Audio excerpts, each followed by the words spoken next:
Toujours sur la côte de Beaupré, on peut le dire, l'amour ne se dément pas pour la grande ferme de Saint-Joachim. Dernièrement, ça a été au tour de la Caisse des jardins de la côte de Beaupré d'annoncer un soutien financier à la grande ferme pour l'aider à compléter des travaux d'aménagement extérieur. Voici d'ailleurs le reportage que je vous ai préparé à ce sujet. Cette année, c'est un montant de 20 000 qu'on a donné pour l'année 2017. Il y a quelques années, on avait donné un montant de 25 000 aussi à la grande ferme pour supporter les travaux de l'agrandissement. Cette année, le 20 000 a servi pour l'aménagement extérieur, pour revaloriser le terrain extérieur de la grande ferme. Les travaux, c'est une chose, mais c'est quand même un lieu qui a son importance sur la côte de Beaupré. Parlez-moi de l'importance de la grande ferme dans la communauté de la côte de Beaupré. Bien, la grande ferme, c'est un des trésors de la côte de Beaupré. Je le disais tout à l'heure dans mon discours, la côte de Beaupré, c'est le berceau de l'Amérique française. La grande ferme, c'est les premières fermes qu'il y a eu dans le temps de Monseigneur de Laval. Il y a beaucoup d'histoire ici.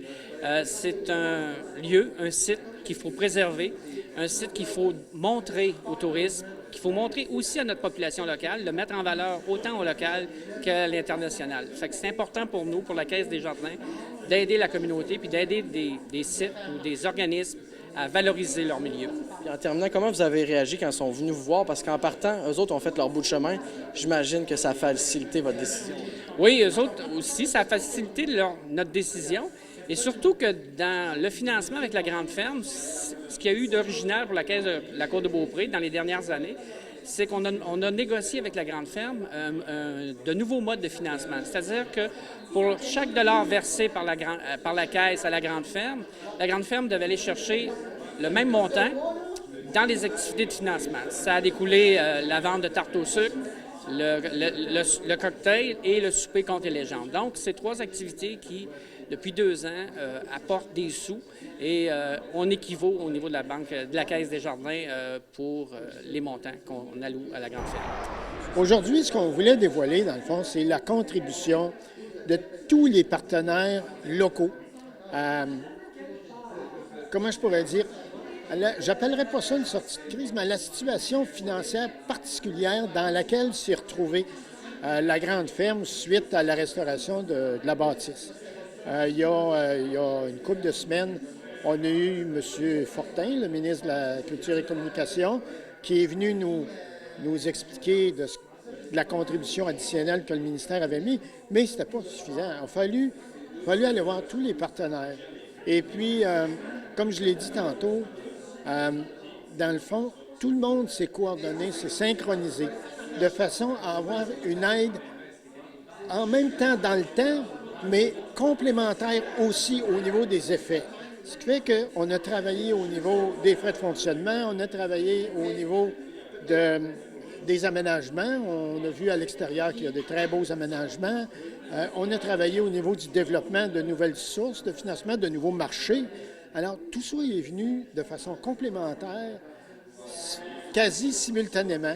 Alors, on ne pouvait pas espérer mieux que ça. C'est vraiment là, la meilleure des situations. Et je veux rassurer les gens aussi pour dire que la grande ferme, actuellement, tous les chiffres sont à zéro. Alors, il n'y a plus de déficit d'opération, il n'y a plus de déficit au fonds de roulement.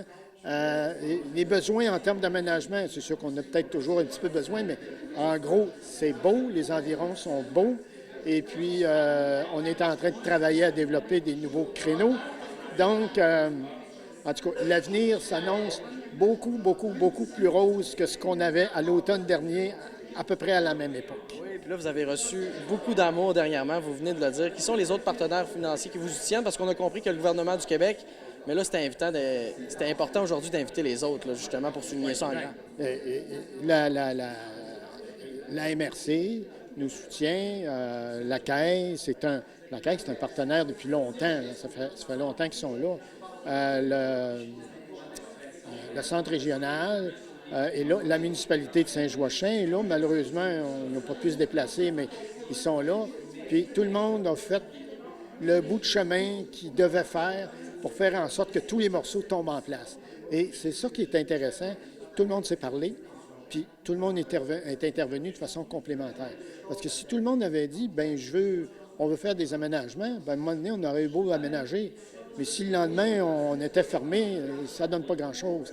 Tandis que là, il y a de l'aménagement, il y a du développement de marché, il y a du fonctionnement, on ne peut pas espérer mieux. Tout le monde a contribué, y compris la grande ferme. Vous avez fait aussi des activités pour faire votre part. Oui, on a fait des activités pour faire notre part, puis on a pris des décisions aussi pour améliorer notre situation. C'est certain que dans ces cas-là, nous, on peut pas se croiser les doigts et dire bon, on va laisser les autres agir, puis on verra ce que ça donnera. Mais, tu sais, ça commence par aide-toi et le ciel t'aidera. À partir du moment où tu prends des mesures, puis à partir du moment où tu vas dire aux gens quelles mesures tu as prises, bien, c'est sûr que ça va les inciter à faire le petit bout de chemin aux autres aussi.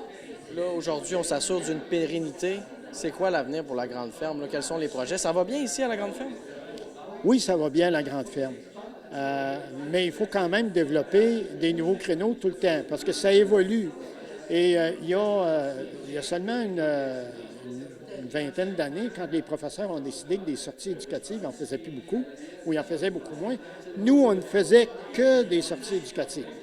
Alors, c'est évident que du jour au lendemain, on s'est retrouvé plein à 100 à plein à 25 Donc, le reste, il fallait le développer.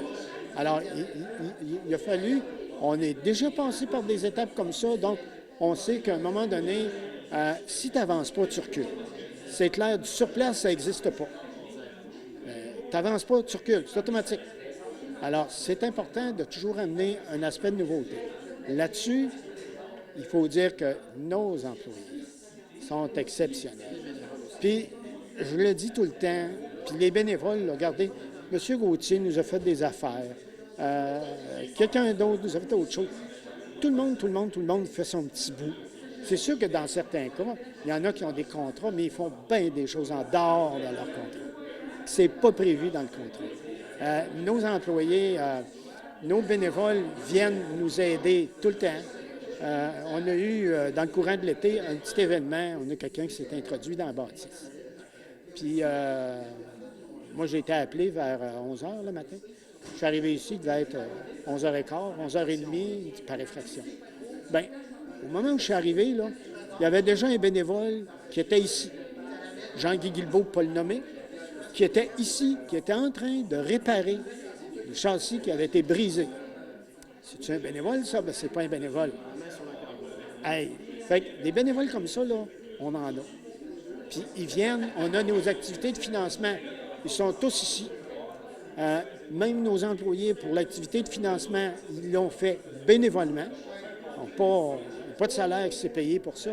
Alors, c'est difficile de demander mieux. Puis en même temps, bien, quand ça, tu sais, nous, au CA, là, ce qu'on fait, c'est pas la majorité de ce qui se passe ici, là.